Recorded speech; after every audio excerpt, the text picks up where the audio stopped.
دائما يمروني مرضى في العياده يقولوا لي دكتور انا اعاني من مشكله في العلاقه الزوجيه، والشباب الديوانيه يمدحوا لي هذا العسل وبعد ما خذيته النتائج جباره.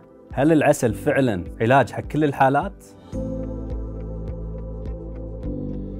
طبعا امتد استخدام العسل مو بس في حالات ضعف الانتصاب، ايضا في مشاكل الجلد، تساقط الشعر، وايضا مشاكل العقم. في دراسه قامت فيها شركه فايزر، وشركه فايزر هي شركه معروفه بانتاج دواء الفياجرا، وقامت باخذ العديد من المنتجات اللي يقال انها طبيعيه الموجوده في السوق وحللتها واكتشفت ان اكثر من 85% من هذه الادويه والعلاجات تحتوي على عقار الفياجرا.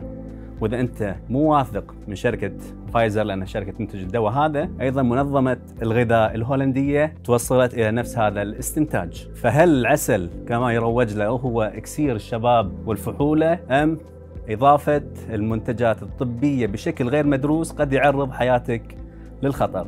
لذلك اقول عزيزي الرجل، احذر من هذه المنتجات لانها قد تؤدي بك الى عواقب وخيمه، نتيجتها قد تكون الوفاه.